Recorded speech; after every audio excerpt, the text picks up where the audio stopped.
I'm going to present today's speakers and the topic of today. First of all, welcome Ross Parry, Professor of Museum Technology at the University of Leicester and Deputy Director of the School of Museum Studies. He's a widely read author on digital cultural heritage, sits on a national steering group in the UK towards a national collection digital infrastructure program. And he leads the One by One transnational action research initiative that I imagine we will hear more about today. One by One is bringing cultural organizations, academics, professional bodies, policymakers, and commerce together to help build digitally confident museums. And welcome also Dr. Lauren Vargas. By day, Dr. Lauren Vargas is a digital dragon wrangler with 20 years experience of assisting organizations with their community and communication strategies. Vargas is an independent researcher and a consultant for Your Digital Tattoo, as well as One by One research associate with the University of Leicester, delivering a practical approach to building digital literacies within the specific museum contexts and for UK and for US museums. And today's topic, this is a series of 4 talks about digital and museums. And the topic is really widely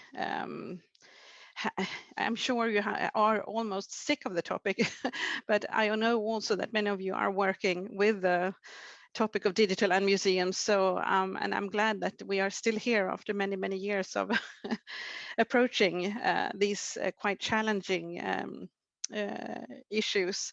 And just to give you some background, we started online with a tweet. I tweeted somewhere around December, I think, and Sandro picked it up about museums and digital transformation, and we got into a conversation about kind of how I am frustrated also about we know what to do, but it's so difficult to implement. So I think the implementation and actual delivery of becoming digital skilled museums is a topic that we are looking more into today, and also trying to identify the challenges that are preventing us from actually transforming museums.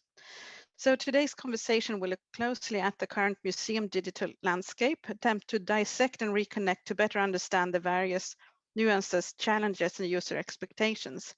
We will explore how digital and online may matter in different ways to smaller and bigger museums, and how both can equally embrace digital and online for better futures.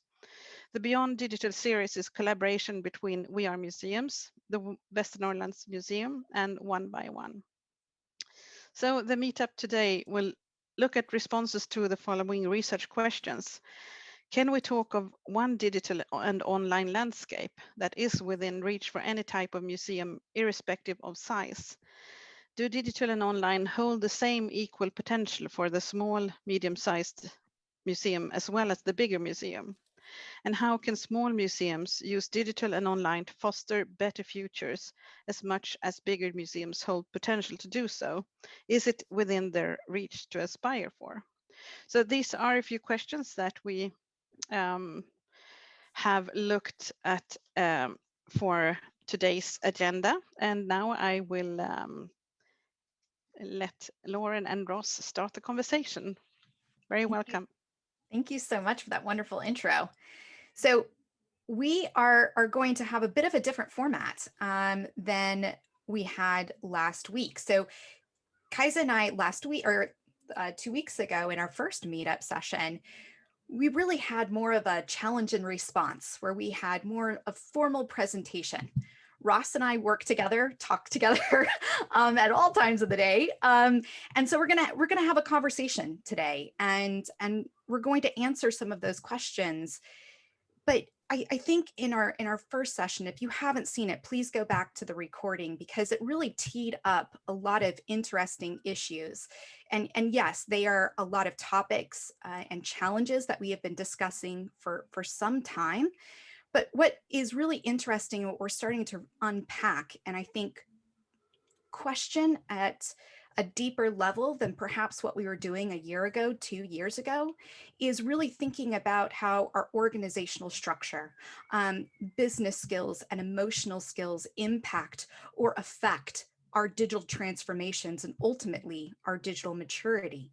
And we heard of some really interesting ways in which we could start to think about digital, right? How we define digital differently depending on our context and conditions, and that there is a spectrum of skills that we need to absorb, but we don't have the time, the capability, the ability, the resources, the investment to be able to achieve maturity across the entire spectrum. So where can we really understand what capabilities we need to invest in? You know, how do we create literacy from the bottom up and the top down? So I'm hoping that today we can start to think more about the wider context around some of those topics that we teed up in that first meetup session. So Ross, let's just dive right in. When we spoke, when we had the challenge and response session a couple of weeks ago, we didn't have a chance to really dig in and think about, you know, how common are these challenges that we've teed up? What does it look like globally? And more specifically, how might we compare or contrast international nations at different points of strategy, infrastructure, and digital literacy? What does that look like? How does that feel? How does that come into reality? And especially, you know, through what we've learned or what has surfaced during the pandemic. It's such a brilliant question, and it's something, isn't it, Lauren, that you and I, we're always coming back to this. I think, you know, even chatting today, I think that was there in the room as a catalyst for our conversation. It isn't an isotropic plane. Digital museums, they don't sit in this kind of clean, mathematically perfect, homogeneous, equal space. It is so complex. That landscape of museum and the landscape of digital and the landscape of organizational practice, it is so complex. And I know this sounds like a truism. It seems kind of axiomatic to say it, but as we reach for a smart, quippy tweet or soundbite, or as that keynote speech at that conference wants to distill it down to a snackable idea, and as your executive board comes up with those brand concepts, and as the world of consultancy shows you a kind of laminated card of here's all you need to do, the risk is in that space, in that competitive space, to want to be, I think, you know, to want to be the most insightful and to have solved it, and to say that you have the answer, whether you are government, whether you are executive, whether you are academic, or whether you are consultant, or whether you are a team leader wanting to inspire an organization. That inclination to want to simplify and reduce and to suggest that there is a single answer here, that, I think, Lauren, is really problematic. And you know, that's why One by One is called One by One, is because we work from the assumption that every context, every team, every individual, every museum is utterly different. And so I think that, you know, is there a common challenge? There are common technologies out there, but I think we have to flip the question. We have to start from the assumption that no two museums are the same, that no two professional contexts around the country and around the world are the same, that no two workplaces and how they're led are the same. And when we start from that assumption, we stop ourselves from almost asking the question we've just asked. You know, we start to say, we need to start this whole conversation from somewhere else, and we get to a different answer. It seems so obvious to say this out loud, but you know, let's do it. You know, it's important to remind ourselves that museum is it's a troubling idea, because when you say museum, we can all close our eyes and imagine something. We can use that word in everyday parlance. We can use it in political context. We can use it with so many stakeholders, and the room knows what we mean. But when we kind of pause and reflect on the varieties and what gets put underneath that marquee heading, it's so complex. You know, we go from the national institution that is state funded and state driven, and sometimes with state appointments within it, through to the independent organization that's sometimes maybe working for a profit in some context and sometimes a non-profit context as well, that is enterprising and entrepreneurial and is able to kind of, you know, find its own way through the waters, through to those community institutions that sit within the civic frameworks of schools and leisure and education, so many other elements that make up, you know, that make up our towns and cities, through to those tiny, artisan, rural, volunteer, bespoke, short-lived, surviving, creative institutions, maybe just a labor of love from a couple of people. And all of those things get called museum. And some of them have a collection, because we say that's the defining aspect of a museum, but many of them don't have a collection because they're thinking in more progressive ways. Some of them are about the public understanding of science and will present to you kind of concepts and experiments and forces of nature, whereas others, you know, invite you to walk and reflect on works of art that have lived in the world for 500 years. It's bewildering when we allow ourselves time to stop and to think, what is that thing called museum? All we encounter is difference and variety.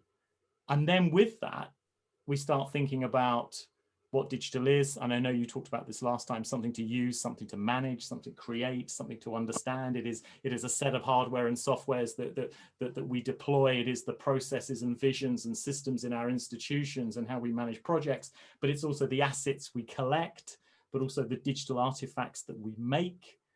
But then it's a culture that we know our institution sits within, but also a culture we may want to curate and reflect upon as an organization. Digital is all of those things. So I don't know, Lauren, do you feel, I don't know, do you feel the same way? Is it that we can't, this is a leading question, can you guess? Is it that we can't offer a single set of challenges? We have to say the responses are going to be highly differentiated, and actually what we need are kind of guides, what we need are atlases, what we need is a way of finding our own way through this digital landscape. Does that make sense? It does. In fact, I heard something amazing from a speaker at a different conference in a completely different sector today, who said, you know, when we think of answers and solutions, those signal yesterday's problems. And it's the questions that we're asking that help us, you know, put foresight to be able to really challenge to challenge the complicated nature of our contexts and conditions and rethink and reframe them as complexity that enables agility. And I think when we look at how you just, you know, laid out that wonderful landscape, it's really thinking about what are those questions, what are those prompts, what are those resources that are going to help us interrogate where we are today. What is, before we can change, before we can adapt, we have to understand our change situation. Before we can have a leadership style change, before we can have any type of organizational design, before we can rethink how, you know, digital is, as you said, managed, used, created, understood. So I come back to, if we're thinking about these guides and these prompts, we're not, you know, we don't lack those resources. And one of the things that came up in our conversation a couple of weeks ago was, why do we keep running into resistance? How might we behave differently? How might we influence change in new and innovative ways, or at least excite people about, you know, this particular change, and not think of that as a negativity, but as a positive enabler? I think not tell, but listen. I think not direct, but support. And I think, again, not to guilt colleagues into blaming why why somebody may be behind a digital curve, whatever that curve is and wherever it should be, but to empathize and to understand that circumstance, and not to approach these conversations, as I say again, with a kind of universal, homogenized, one size fit all set of steps or rules, but to acknowledge that each museum will need to find its own pathway to digital maturity. You know this, Lauren. You know, your research over the, I'm now going to explain your own research to you. There's a name for that, isn't there? So the Routledge Handbook, Museum Media and Communication, you know, which it'd be great if our colleagues could share the link for that, because I know we'd queued that up. You know, this is a now open access volume, and practitioners across Europe took 3 or 4 years to put this handbook together recently, and it's a fantastic volume, and it's now free. It's now open access. And Lauren, your chapter in that came towards the end of the book, you know, that says it so clearly. You know, you talk about institutions finding their own pathway to digital maturity, and that what we need are tools that allow us to understand what digital will need to be for us on our terms. Mm-hmm. It needs tools that will then allow us to work out where our institution is, tools that will then figure out how we can have that conversation internally, and having the power to then make all of those bespoke and appropriate for our own context. Are you seeing that? Are you seeing now the rise? Are you in the companies you work with, in the academics you partner with, in the museum institutions you support now, Lauren? Are you seeing this guiding culture? Are you seeing these practitioners who are ready to be guides and are ready to build these solutions on their own terms? I think we're getting there. I think there's more of an appetite to ask and challenge, and even being able to wrap their heads and their organizations around the fact that they don't have this cookie cutter approach to digital maturity, that it really is dependent upon their choices and ultimately their reactions. So how could we choose how we want to move forward? How do we choose our path, which requires that proactive behavior, that willingness to question versus just simply react? So I think there's more appetite for that, for sure. I think where we're still seeing, you know, that resistance once again is finding that time and that space to observe, to reflect, to, you know, create those rituals that allow us to be able to signal, you know, what that pathway looks like, to learn from, you know, what we're doing, what we're seeing, and vice versa. But I think we've you know, maybe part of thinking about the wider context is also thinking about just how the nature of work has changed this year, and how that might have flipped, you know, some of those conversations or some of those mindsets. What do you think about that? I think it's going to affect everything. I think it's impossible for us to have any conversation about going back to work, about staging an exhibition, about what your museum website is for, about who's going to use your mobile app and where, about which partners you can assume you can partner with, about where you're going to encounter and where those touch points with your audiences are. Everything has changed. Ed Rodley's in this call at the moment, and you know, Ed is doing some fantastic work, and you know, is writing this now, and we'll be sharing this as a monograph. We hope soon, as you know, what we can't even assume that an in-gallery interactive is the same as it was, you know, before this pandemic. This is so profound in our lives. You know, this is, we'll define things professionally as the museum sector before this global pandemic and after. It's that profound in the way that it impacts upon our sense of who we are, our fragility as human beings, entropy and change in the world, our lives, and therefore our awareness of our senses and how we're impaired and how we're disabled by our environment sometimes, how we're all disabled by our environment sometimes. All of that sense of ourselves, our kind of corporeal presence at work, in the gallery, our visitors will be different.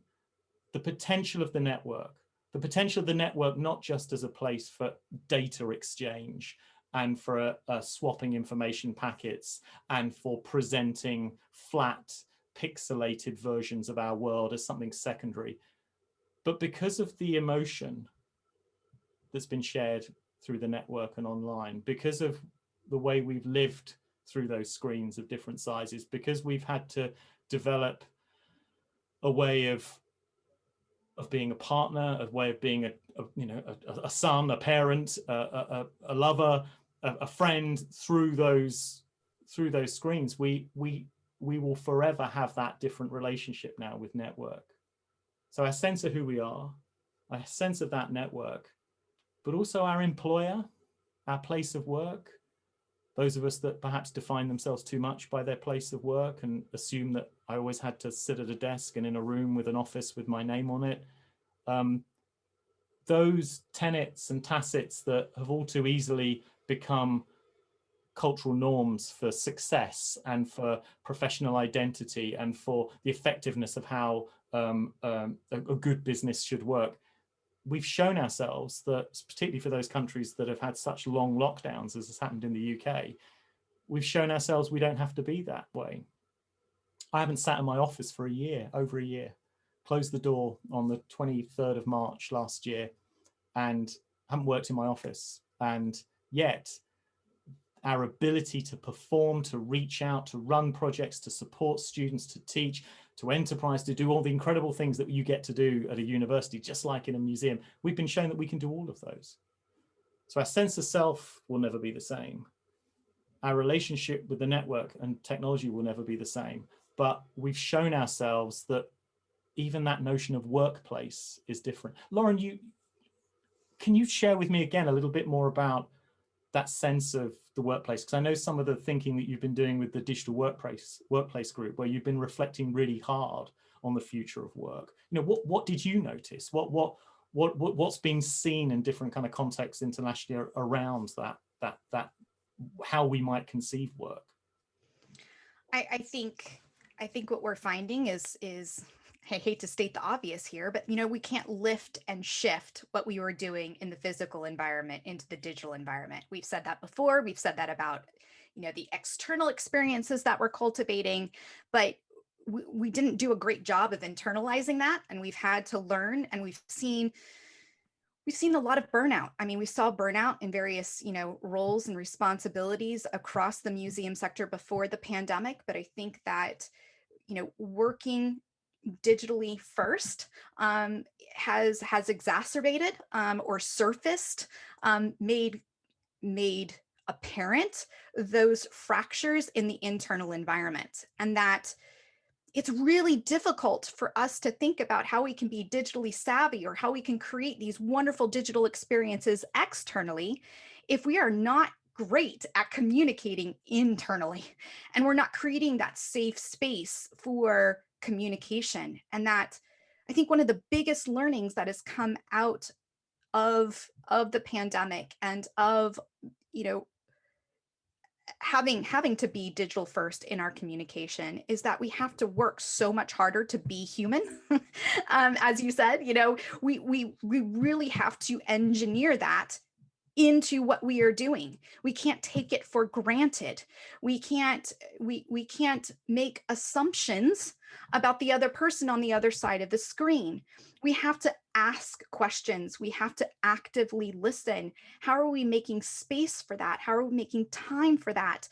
And creating a new set of rituals within the workplace. And I think, those things aren't going to go away as we reemerge from the pandemic and go back to our physical spaces, because now you're going to have the dynamic of those hybrid, workplaces where some of us are online, some of us are in the office. What does that do to the dynamic of conversation? What does that do to the quality of the thought and the work that gets created and presented externally, right? So when we talk about digital maturity, it is much more than just having your collections digitized.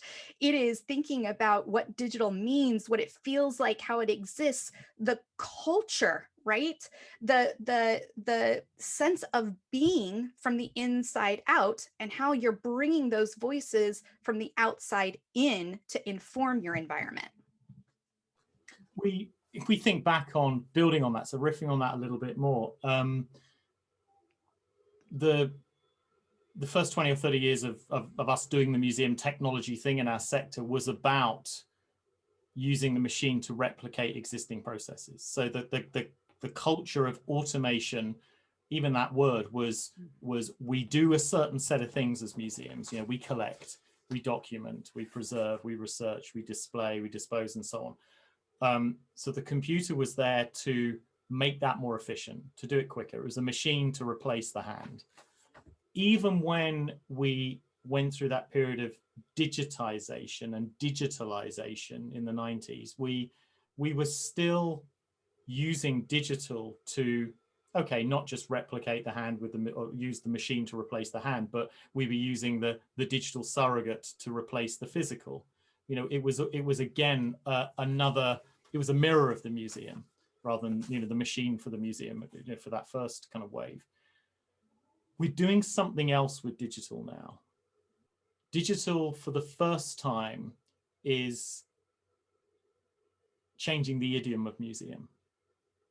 Whereas digital before has always been a way to make the museum process more efficient, or to make it more expansive or more accessible, broaden participation, widen access, share more of our collections, have more channels to connect to, and so on, create an exhibition that's even more multi-sensory, even more opportunity for a visitor to participate, and so on and so on and so on.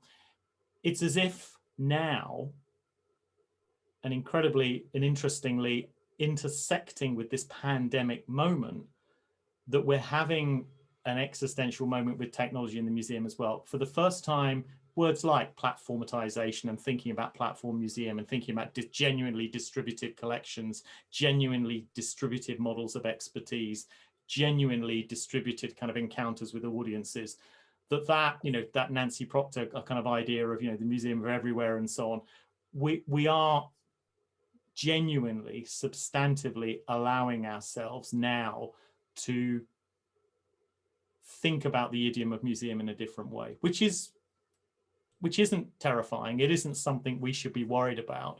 It isn't something that should be seen as radical and revolutionary and iconoclastic and a disruption and somehow kind of problematic. No, it's the museum project has done that ever since it was first conceived. Whenever, you know, that first time that thing called a museum starts to come into focus to our modern eye in a European context, at least, you know, it's constantly been a project in motion.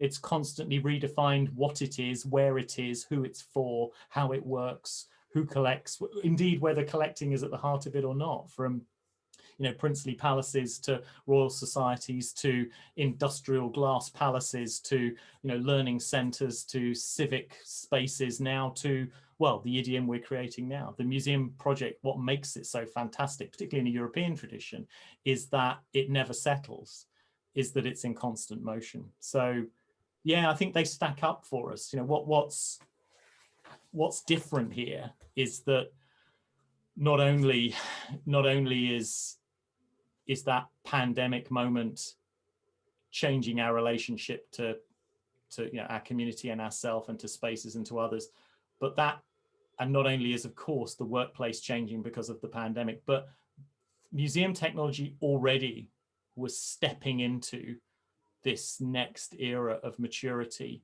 this next era of, you know, what some of us are kind of calling a meta-modern moment now, where the institution has reached a point of maturity where it's allowing technology to reframe it and to become something else, and whether that's museum, a platform, or whatever, you know, to be seen. So to cycle back to our first question, this is why it's hard. And this is why it's okay to say it's hard. And this is why I think I will remain suspicious and questioning of any moment when anyone says, here's the answer. You just need to do this, do these steps, and your organization will be fine.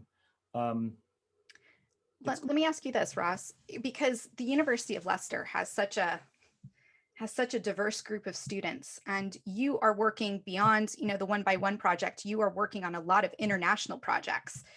What are you having these same conversations? Are you having these same type of, what's the development look like from an international perspective from the various partners that you're with right now?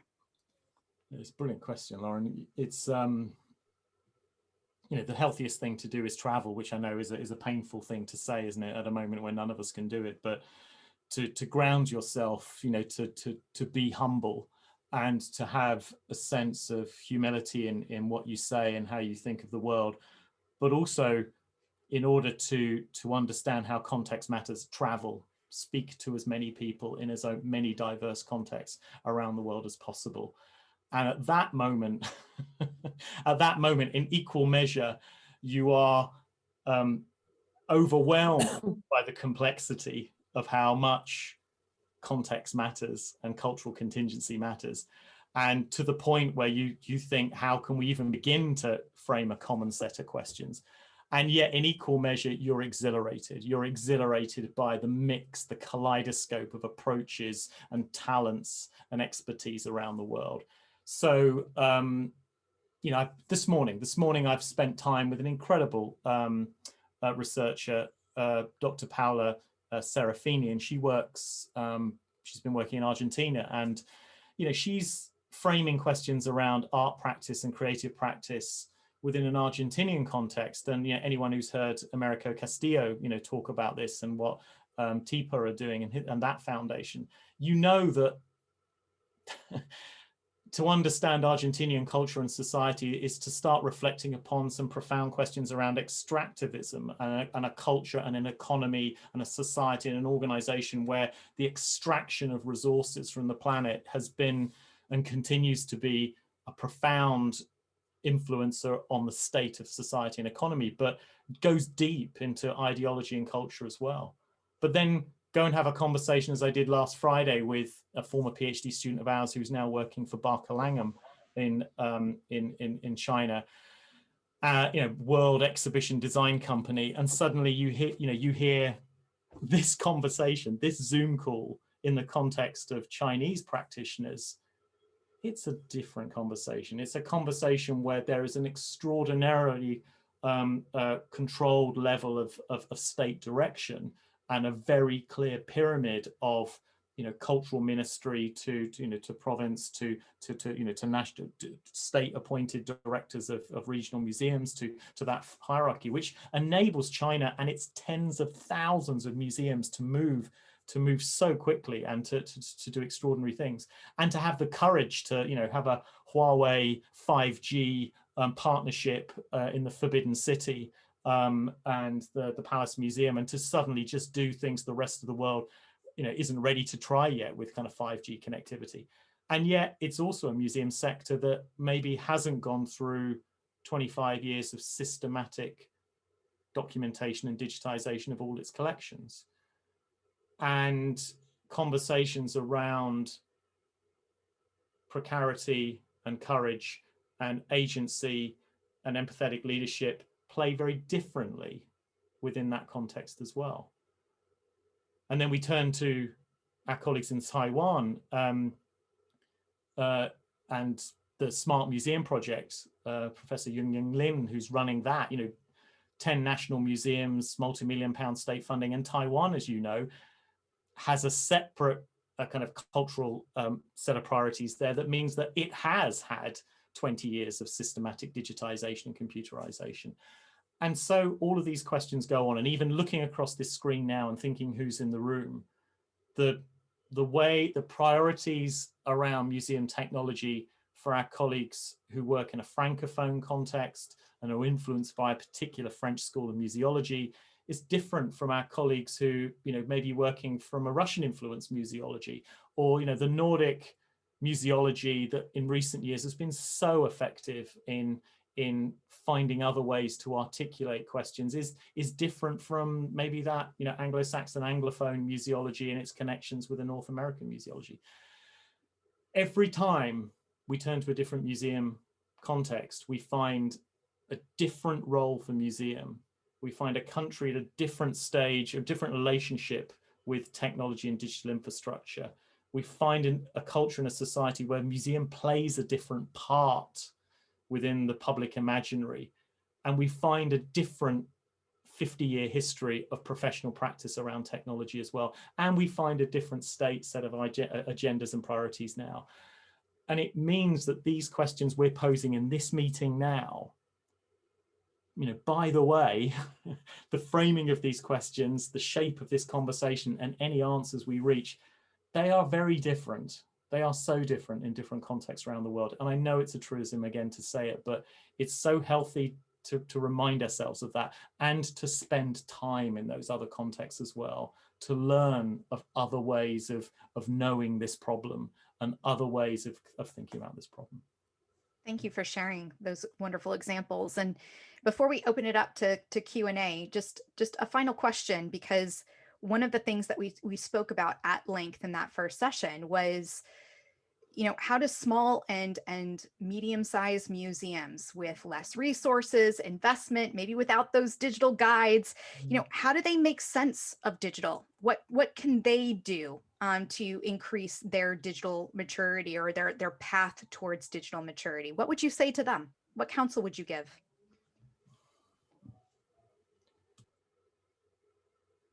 Again, I want to offer an answer, Lauren, and the words I'm stalling on saying, because I don't want them to sound glib. I don't want them to sound like they're too easy, because they're the words that everyone uses at this point.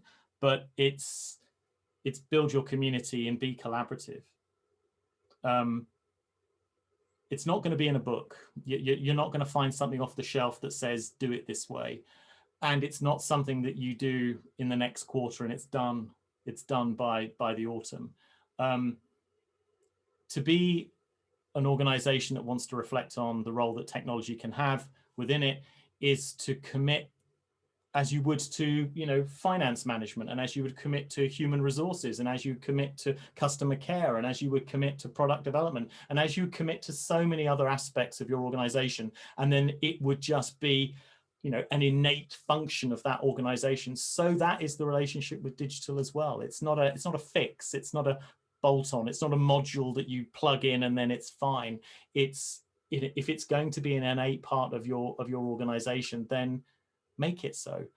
So the way you do that is have a learning mindset. Say this is something we genuinely value as an organization. It's to take those principles that you and I have been thinking about a lot, Lauren, which is, think holistically. So this will have to be something that sits not just in that bit of your organization called IT, or it sits over there on that desk because someone's doing the digital thing. No, this is going to be across the organization, as I'm sure you discussed last time. This is about thinking about how digital is, even if it's not expressed, is embedded within the vision of the organization, because that will give permission for the institution to act in a digital way. It needs to be there in the leadership. It's there in, as your work shows, Lauren, in the leaderful behaviors that everyone shows, not just in the leadership and the executive and the person who has digital responsible for their role. That's what will activate digital across the organization. It's those processes and systems that you have in place. They've got to be there. You can have fantastic aspiration and wonderful, inspiring leaders and inspiring behavior, but if you haven't got the rails for the trucks to roll on, then it can't move. But then get the culture right as well. Build a culture that values digital, that allows people to say it out loud, to be experimental, to use the vocabulary, not be nervous, not be fearful about getting it wrong. Help each other, help everyone build their digital courage. We should share the reference to the group, to Sophie Frost's paper that she gave at Museums on the Web just a couple of weeks ago, because that paper talks about digital courage. It's working in that holistic way. And one thing I would say, Lauren, and I'm wondering whether you'd be brilliant to have the last word on this, is we can't be competitive about this. One of the things that can happen all too easily when academics are put together, when companies and consultants are put together, when vying political nations are put next to each other, or even organizations that are scrambling for and seeking the same philanthropic investment or the same dollar of the visitor who's paying to get into the exhibition. The thing that can creep into our practice, and I'm being wholly idealistic here, is competition and rivalry. And the beautiful, wonderful thing about our industry and our sector, which is what attracts so many of us to it, is the collegiality and the sharing and respect that takes place, and that continual empathetic position that we, that many of us aspire to have. So the way those smaller museums will help themselves and can help each other is by being collaborative by default. And it will be the community and the sharing and the constant negotiation and that holistic view of the institution that will help the organization to thrive. I don't know, that my sense is always, to think in those collaborative ways. And I guess I don't have to talk to you, Lauren, about the importance of community in this regard. Is that how you would frame it? That's definitely how I would frame it. And I think that's why we're here, right? And why we one by one partnered with We Are Museums to be able to put this type of session together, because we're different nodes and we have these different networks that overlap and that have so much to learn from each other and other nodes and networks. And that at the end of the day, I will not go on my rant or my soapbox about talking about conferences, but I think that, between conferences and what we see in the digital sphere, there's that sense of, that fear of missing out, or that you're not doing things as picture perfect as what you're seeing being presented on stage or in social contexts. And I think what's interesting is you've got these types of communities where it's going to be healthy, it's going to be more beneficial if we share the good, the bad, and the ugly. Not just that case study that's all nice and packaged, but really think through, how are you using the We Are Museums community? How are you using the One by One Digital Commons community to really think through, question, compare, contrast, and share what you're learning and why you're learning it. And I think this is now the perfect time to thank you for having that wonderful conversation with me, from my home office to yours, and open it up for some Q&A. That would be great. Thank you so much. Very, very interesting and inspiring. So please go ahead and ask some questions. See if you use the hands up symbol. I could actually go first because I'm so excited about the topic. In terms of finding a common culture and language, which is so important. And I'm so happy that you say that you started by saying, Ross, that this is a complex topic, a complex world. It really, really is. But one step in the right direction is, as you said, finding common culture and a common language. And in terms of changing the organization, it's about, we are not alone as museums, the entire world, all companies, etc., into this change process. We need to find out about what does the outside world look like in this context, what are the capabilities of our company or our museum, and how do we organize around this, and how do we work, etc. So I think that's the really a part where we can move forward and find help leaders also find a way forward. But I'm kind of going back always to a question that might not be possible to respond, but I'd like to throw it out. What are we actually wanting to achieve in terms of public offerings as a museum? What do we need to change here, and what does the museum of the future look like? Sorry, tricky question. Lauren, you should give your view, because I know you've got brilliant responses to this. Again, I'm going to give a slightly annoying and idealistic answer. It's whatever you want it to be, Kajsa.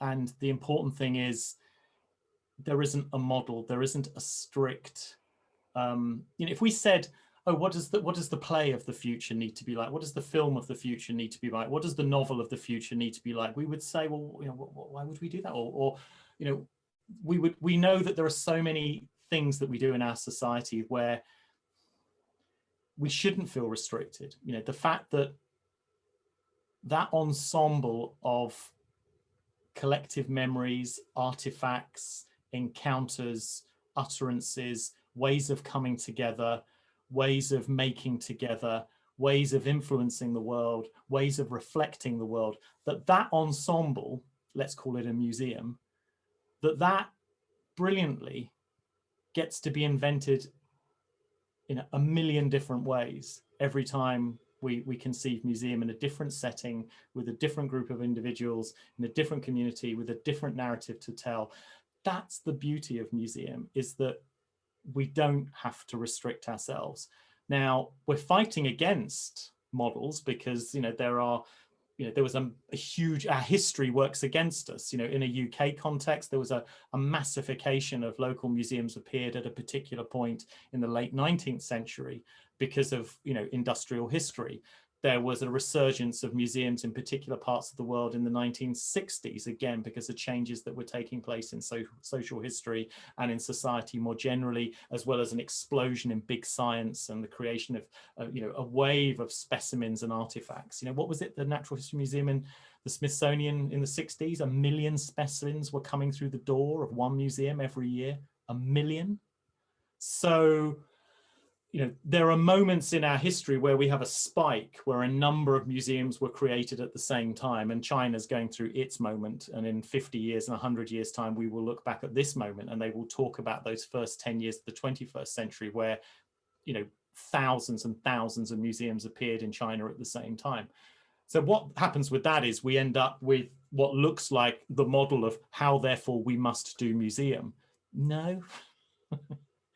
The joy, the excitement is that you as practitioners, you get to decide, what shape it is and what it can be. So my answer to what will the museum of the future become, it'll become what it needs to be in that context for that community. That's my kind of slightly kumbaya response, Lauren. What's your take on this? I'm an avid reader. I read obviously a lot of nonfiction because I'm a researcher, but science fiction, fantasy, that helps me question reality, to divorce myself from today's reality. And I am a big proponent of scenario planning and using that as a business tool, as an approach. What we can learn from other organizations outside of our sector that they use all the time, that they use on a quarterly basis to challenge their structures, to challenge the status quo. I really strongly believe in scenario planning as a tool. And there are many different places in which you can access those resources. There are things like Project Hieroglyph, the Sci-Fi Economics Lab, the Futures Literacy Lab. There are games like Social Shock or The Quiet Year that you can use to help develop your own narratives of plausible futures, so that you are continuously asking questions and you're not waiting for somebody to dictate to you what your future is going to be. There are definitely those drivers, those external drivers and forces that are going to influence. But if you're aware of those, or those are on your horizon, you can begin to plan those different futures in a way that, all right, change is going to happen. Change is a constant. We know this. And, the unbelievable, the uncertainty is going to come our way. And we're not going to have a plan for everything. But if we can react better to novel stimuli, if we've created the muscle to be able to use trends, patterns, even our own imagination to question what's in front of us, I think we will be prepared for the future we want to be and what we want to model.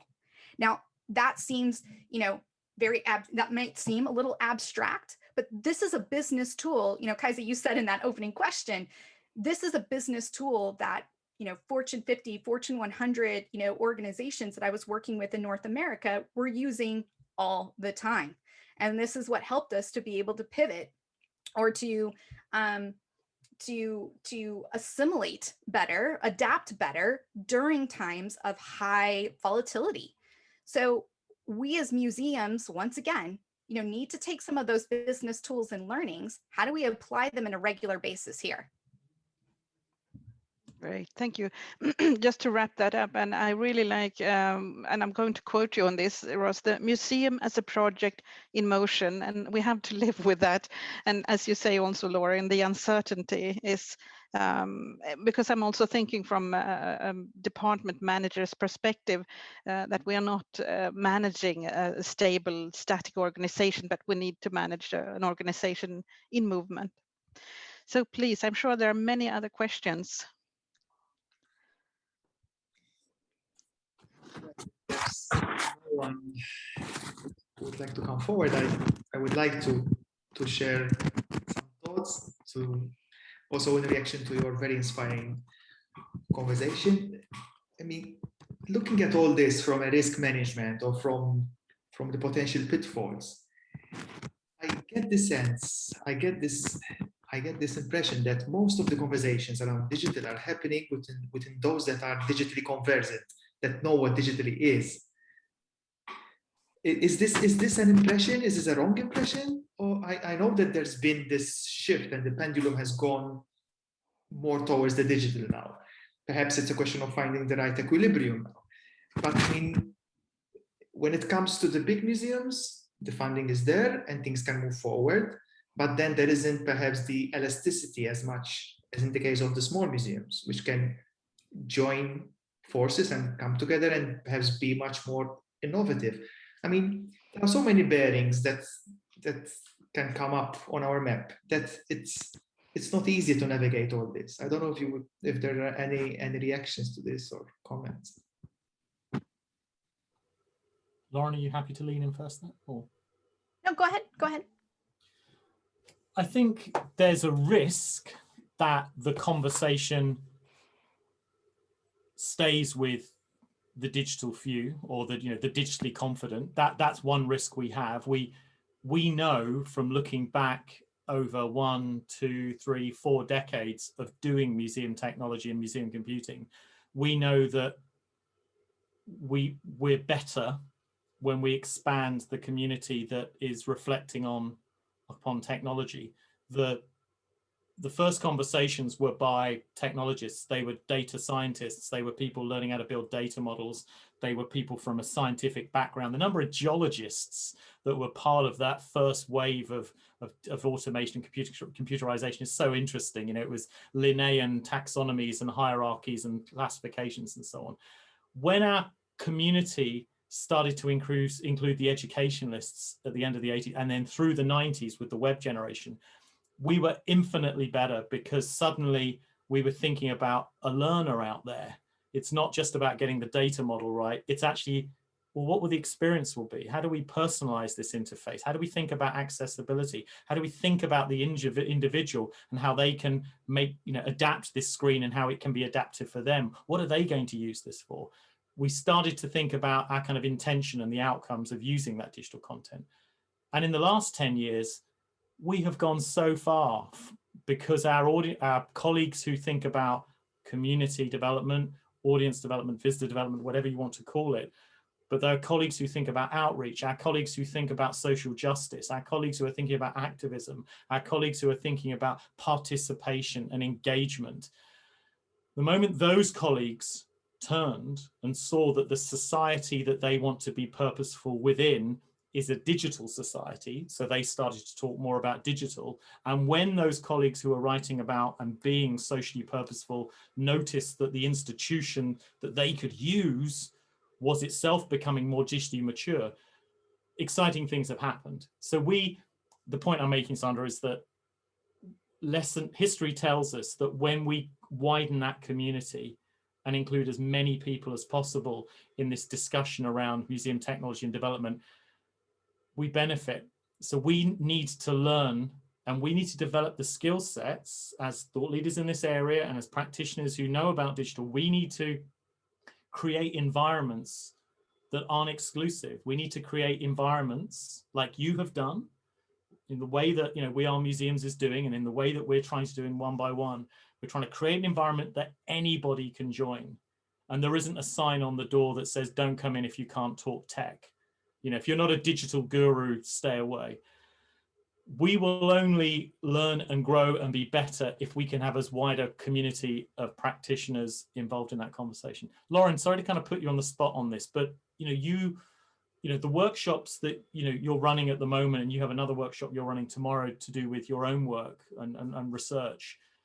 We were having a bit of a conversation. I hope this isn't sort of having an on-air production meeting, but we were having a conversation about how you're working really hard to have a mix of people in the room so that it doesn't become a kind of self-serving echo chamber or just digital people just talking to other digital people.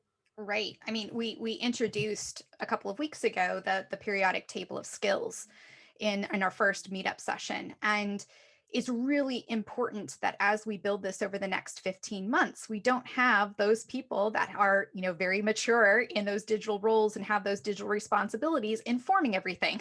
Because ultimately, we want those elements, we want those skills baked into the cultural DNA, baked into the roles and responsibilities across the entire organization. And we're really, the one way we're fleshing that out is, yes, we've got these, 3 initial workshops that are kind of teeing up the elements, but beginning in June, we're taking these capability deep dives. So we're saying, if you want to get really good at social media management, right? Or social media production or audience development, digital audience development, what are those sets of skills? What's that formula? What's that combination of skills look like? So I don't want just digital, folks in the mix. We definitely want all areas of the museum represented. And I think last year, when we decided to make that digital commons more open and research out loud, to work out loud with our research partners, we also were testing business tools that allowed them to have the confidence and the courage to bring in their colleagues from other departments. And one of those tools was user journey mapping. That is a UX business tool that you can use to better understand your audience, your visitor, your community. You can look at that hybrid experience or journey of the physical and the digital, or you can do a deep dive into what that digital experience looks like.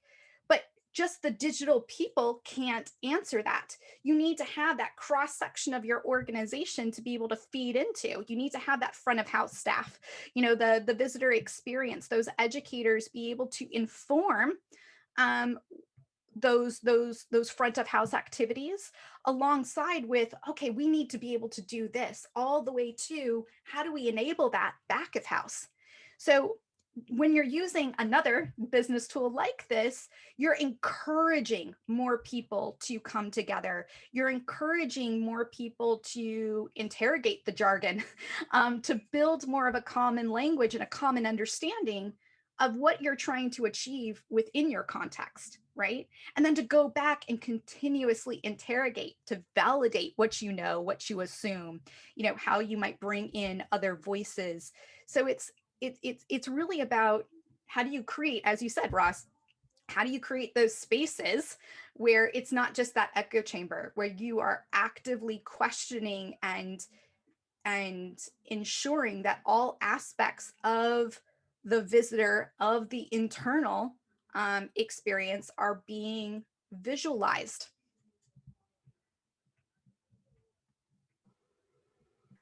Great, thank you. Is there anyone else that has a question right now that would like to pick up on this? I was actually going to ask a question. I mean, change comes by doing, and you mentioned before that to change culture, you need to make space and time. And I often say that you need to make space and time for actually doing, to try out, etc. And I was really excited to hear you now mention the visitor journey map or experience map as a place to start. It's brilliant. Really, really like that. But do you have other examples? And anyone else here tonight, do you have any examples of, if you want a museum team to start somewhere, to raise skills or to explore, where would you start? Can I jump in first, Ross?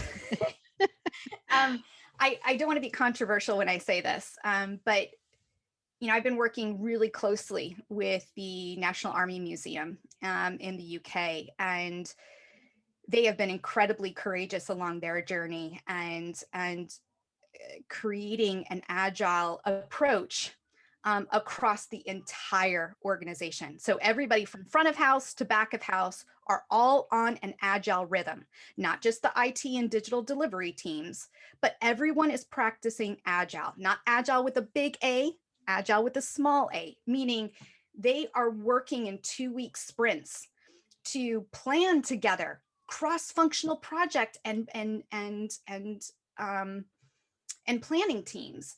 They are creating space where they're doing reviews. Now, every 2 weeks, they do an all staff review where 2 to 3 departments share the victories that they've had. They share why they are doing this process. Or perhaps they put together a process and it failed spectacularly. They're going, hey, we did this, we tried this. We're creating that culture for safe failure. And they're also including retrospectives, meaning they have a set time every 2 weeks that they're looking back at their work. They're looking back at their conversations. They're looking back at their community engagement and saying, what's working? What's not working? What do we want to carry with us over the next 2 weeks, over the next several weeks, over the next, 6 months? And it's really helped them develop better internal communication so that they can create a stickier, more engaging experience with their external customers. And speaking specifically of digital, this is a really great example because they had put this agile way of working in place. And really at the beginning of the pandemic is when they decided to start it. It seemed to be a weird timing, but we went with it. But what happened is obviously, and to repeat the organization I just saw in chats, the National Army Museum in the UK. This group, the public programming group, didn't necessarily have a lot of digital skills. And they had to learn on the fly how they were going to take their programming, how they were going to question that programming, and then feed it online. And within a span of 6 months, they had taken their annual festival that was completely physical and turned it into a digital experience with different types of activities and community engagement. They taught themselves Wirecast. They taught themselves, how to put a donate button on the Crowdcast screen. And what they did is because they were working across the museum in this agile way, they were bringing in people from exhibitions and galleries. They were bringing in the learning team so that they could get that educator's point of view so that those digital resources could be repackaged, for schools and for other types of community efforts. They were bringing in people from the audience development team to really think through what kind of questions do we want to take from our former survey and start digging into what the digital audience differences really were or are, and what could they learn from that. And then every 2 weeks, all of the team leads got together and did a team sync meeting so that they could all be on the same page. What are you doing? Why are you doing it? And what obstacles do you have? So taking that agile approach, which is typically for tech or digital, and applying it to every single person and team across that organization was magical, painful, but definitely, definitely bringing people into the conversation from the very start. Great, thanks. And Maxime, I see you have raised your hand, please. Yeah, thank you very much. Thank you for the conversation and the question and answers. I just wanted to add something because I related to what you are discussing.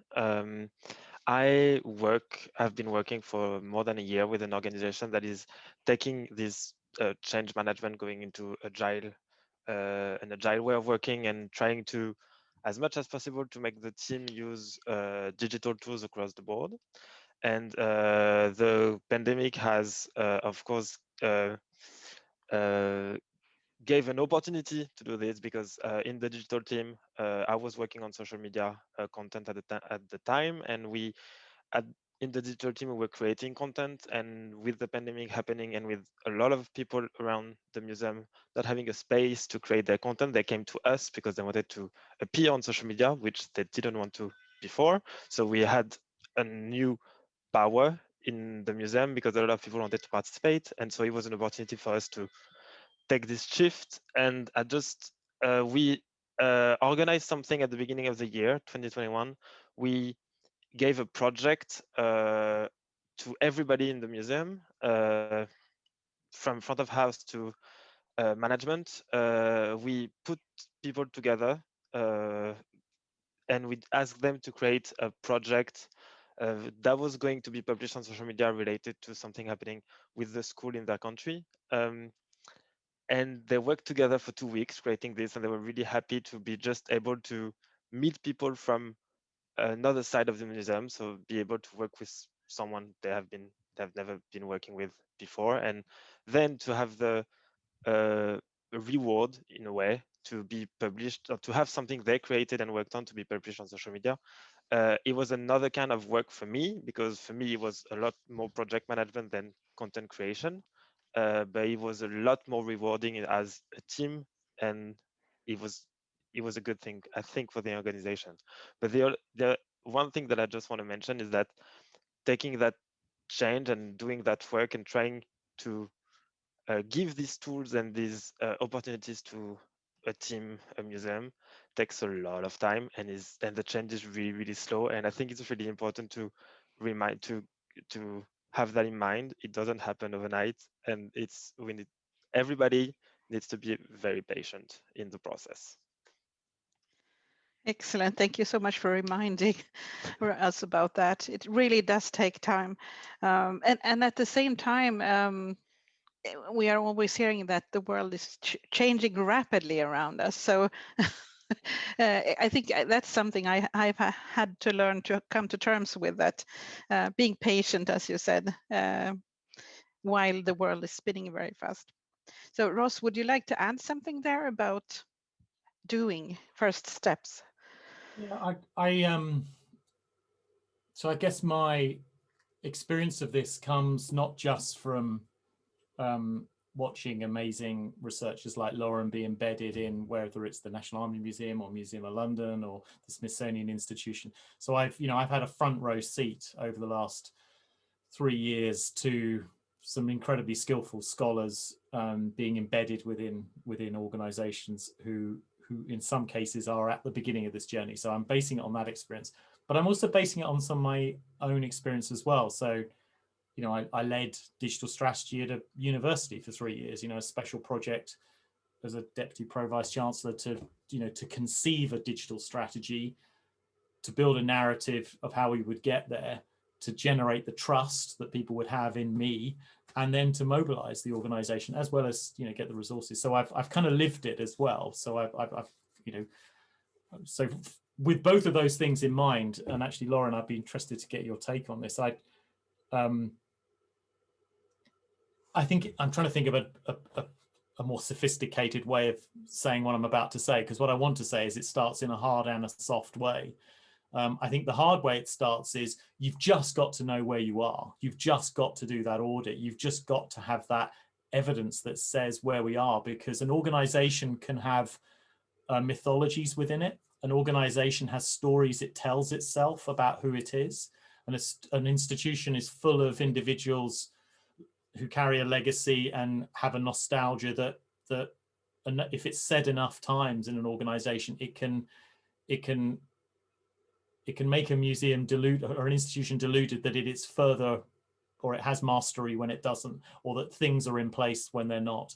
So I think that thing that I think I should have done more at the university, I did it, but I think looking back, I know I should have done it more, is to have that clarity, that evidence, that reality check of really where are we? Not where the exec tells us where we are, or the head of IT says where we are, or those people who are very good and very flamboyant in explaining to journalists how wonderful our organization is. Not where they say, but honestly, where is our vision, our leadership, our processes and our systems and our culture, and how do we support staff?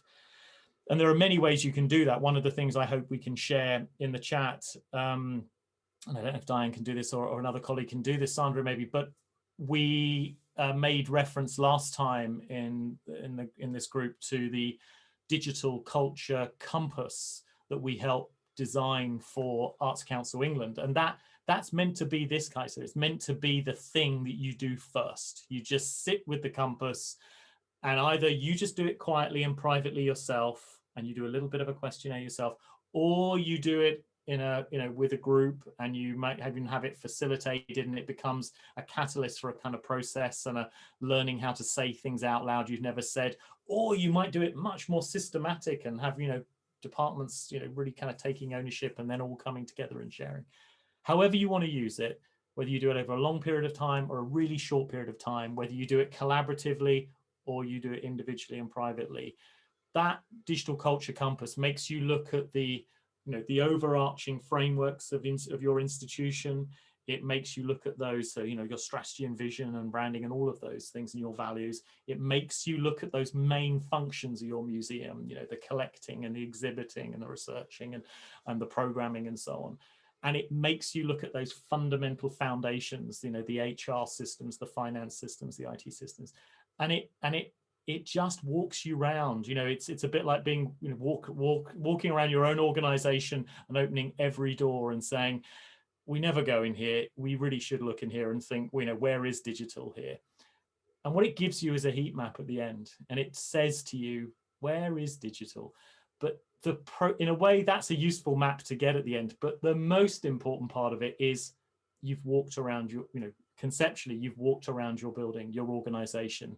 And the act of asking that question to yourself is so powerful. So that's the hard thing I do. If I was an organization of any size, and if I was leading digital strategy again in my university, I know I would do that, and I would enjoy and value the conversation as much as the heat map we got out of it. Lauren, the second thing, and this is why I'm looking at you at this point, is about creating safe spaces. And I know you've been doing quite a lot of thinking recently about psychologically safe kind of spaces for work as well. Some of my work is to do with disability and impairment. And what we find, and I'm working with group at the Royal Holloway and Westminster universities at the moment, and also a national network around disability in the UK called Curating for Change. And it's a disability-led organization. And one of the things we noticed straight away is that if you're in an organization that just hasn't got the words to talk about disability and impairment and chronic illness and so on, then you can't move on. You've got to create an environment where people learn to start talking about this.